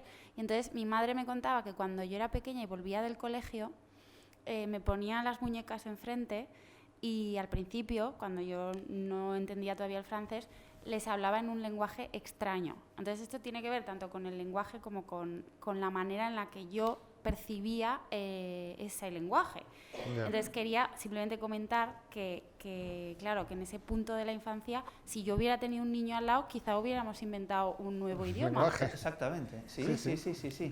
De hecho, y esto apoya una cosa que decía Mamen antes. Bueno, si te marchas no nos parece mal, ¿eh? Digo que incluso le contesto tu pregunta al comentario al resto de las Luego lo ven en el personas. vídeo. Luego la mentira. Adultos sordos que no han aprendido una lengua, ¿por qué estaba diciendo yo esto? No, pero son adultos, nada, no me vale. Había llegado a una conclusión que no vale porque son adultos y tenían que ser niños. Nada. Sí, si tuvieses un compañero niño, inventaríais una lengua, claro. Yo con esto de los pidgin y los criollo, yo lo explico en clase y les digo a los chicos, si con esto no os hacéis lingüistas, yo ya no sé. Porque me parece que es lo más bestial que hay, lo de pasar del pidgin a criollo, a mí me parece que es la característica más bonita, ¿no? De somos almas lingüísticas, ¿no? Somos cerebros lingüísticos. Y yo les digo, mira, ya si con esto no, pues yo ya no voy a decir nada más interesante. Eso me recuerda que yo tuve un amigo que era profesor de chicos en un instituto sordo que lamentablemente no los enseñaban a asignar, era de la antigua escuela, y a veces hacían intercambio, que era un colegio católico de monjas, les enseñaba a leer los labios, lamentablemente, pero aún así ellos tenían conocimiento del lenguaje de signos y tenían intercambios con otros colegios porque era una congregación religiosa, y cuando venían extranjeros decía, eso era espectacular ver a los niños de otros países que no se entendían y cómo desarrollaban, no en días, sino en horas, un pidgin para entenderse. Y terminaban entendiéndose mucho mejor que niños que no hablaban un idioma común oral. Qué pasada, sí. ¿Vuelvo a la mentira o qué? Sí. Vale. Bueno, eso, la mentira es un compendio, es un epifenómeno que se nutre de la simbolización, ¿no? Si no eres capaz de hacer símbolos no puedes mentir. Que se nutre también de la teoría de la mente. Si no sabes que al otro le puedes mentir, no le vas a mentir. Pero se nutre también de incumplir unas reglas morales y unas normas que hay que saber que se pueden cumplir y que se pueden, ¿no? Y también se nutre de pensar que el lenguaje no sirve para... que cuando tú hablas con la gente no lo haces para comunicar, sino que lo haces para más cosas. Entonces, una cosa que pasa en el autismo es que somos capaces de simbolizar, aunque nos cuesta y aunque tenemos nuestras cosas y a lo mejor no en el plano ordinario, sino en el infraordinado, ¿no? O sea, nosotros somos más de chihuahua que de perro, ¿no? Porque nos gustan más como... Y por eso nos dicen, qué pedante. No, bueno, no quiero ser pedante, pero es que es un chihuahua, ¿sabes? Y no es lo mismo tener un chihuahua que tener un perro lobo. Tú no eres de perónimos, tú eres más de... Claro, Sí, bueno. pero- Entonces, simbolizamos a nuestra manera, pero simbolizamos la teoría de la mente. Ya se sabe que sí tenemos teoría de la mente, por favor, ¿no? Que es algo que nos decían y que además ahí sí que decían, bueno, como los animalicos, ¿no? No, perdona, teoría de la mente tengo yo y también tienen muchos animales. Pero esta otra parte de incumplir, de que la comunicación no sirva para decir la verdad y de que me vaya y que haga algo que está mal, jope. O sea, a mí me dicen, ¿has comido croquetas? Sí, 3. Y, vale, venga, 4. Es que ¿cómo sois, no? Porque no puedo ser ni siquiera vaga. O sea, ¿sabes? Y esa sensación de que nadie te miente y de que cuando te das cuenta de que están mintiendo te estalla la cabeza como diciendo, o sea, yo a una persona le dije hace unos meses, si quieres me sigo haciendo la rubia, pero tú me estás mintiendo y yo sé que me estás mintiendo y esta conversación no la estoy entendiendo, ¿no? Entonces, yo creo que la capacidad de la mentira no solo es cuán listos somos, ¿no? Que podemos ser muy listos, sino que también se nutre de muchas otras características que pueden hacer que en un momento dado la mentira pues no te parezca bien. Sí. Sí, nos quedan apenas unos minutos, había una por aquí. Sí. Se aconseja a los padres adoptivos que no obliguen a los hijos a mantener el idioma oficial si no quieren. Desde la experiencia también se ha visto que el hijo adoptivo, si más adelante, por su formación, por lo que sea, lo quiere recuperar, lo recupera, asistiendo a clases, por supuesto. Lo digo porque eso es algo opcional. Y luego, respecto a la práctica que has hecho al lanzar, Cortázar tiene un cuento muy simple, lo recordaréis, que es instrucciones para bajar o subir escaleras, y cuando lo lees dices, caray, ¿cómo hago esto? Y luego otra cosa rápida, los que trabajamos con adolescentes, esa poda neuronal es que yo a los adolescentes le digo, es que todavía no se os ha puesto el cerebro así, y luego resulta que te dicen, profe, que ya se me ha puesto la neurona en el sitio. Entonces, ¿se recuperan o no se recuperan? Los adolescentes están desfrontalizados. O sea, hoy sabemos que la adolescencia es un fenómeno neurológico, que no tienen desarrollados el lobo frontal. A los 20. Tiene una explicación clara.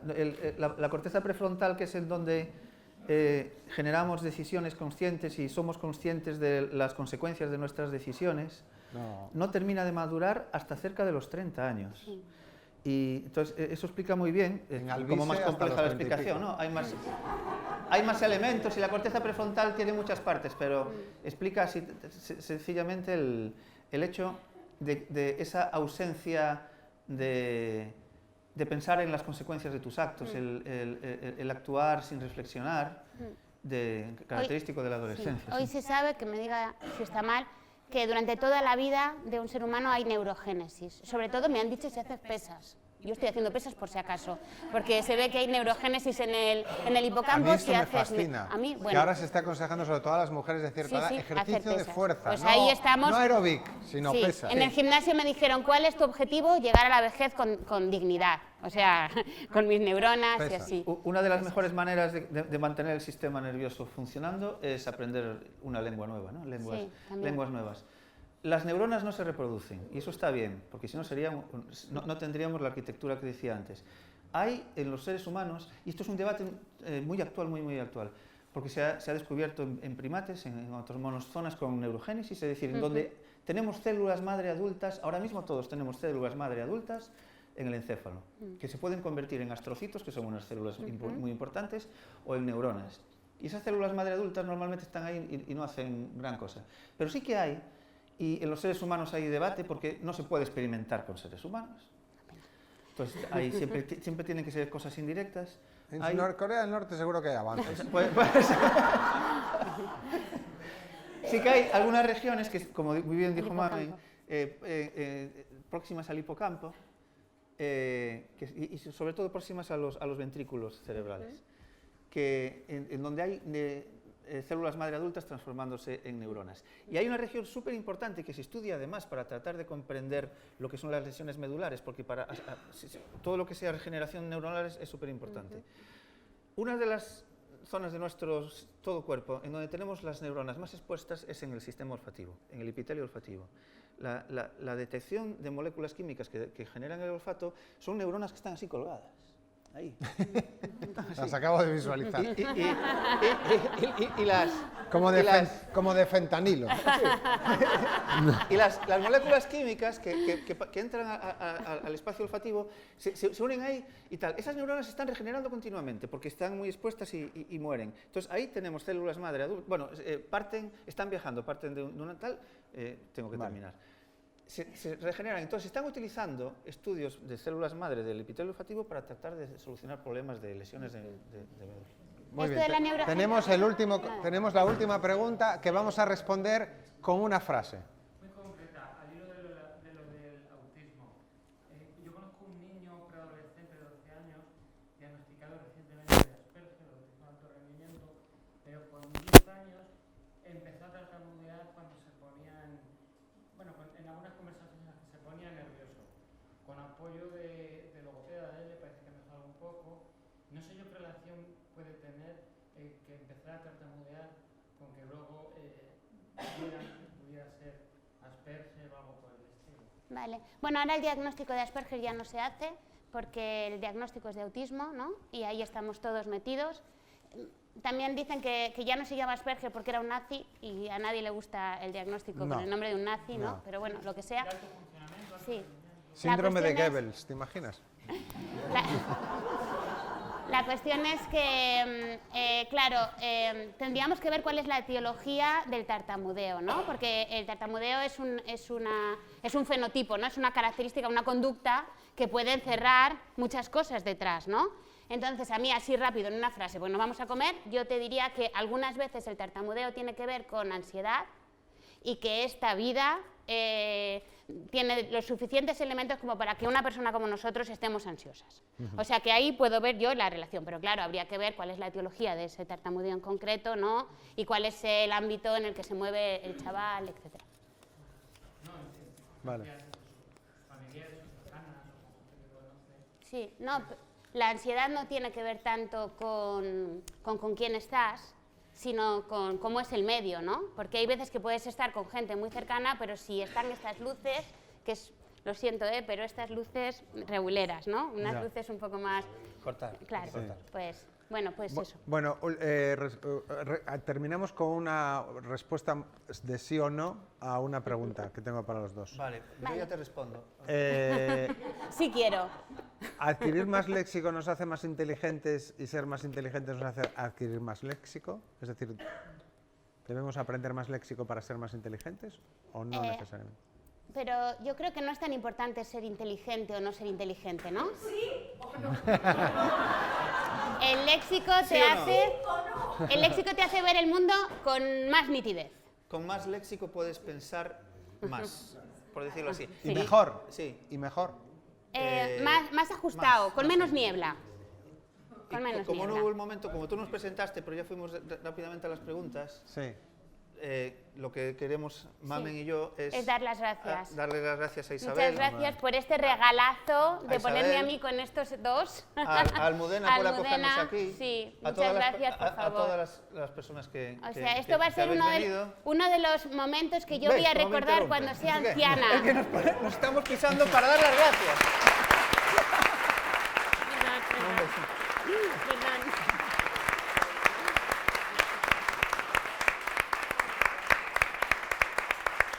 José. Pero, ¿sabes qué? Hay que quererme así. Claro, claro. Y las gracias a José, por supuesto. Ah, sí, gracias, José. A nuestro moderador.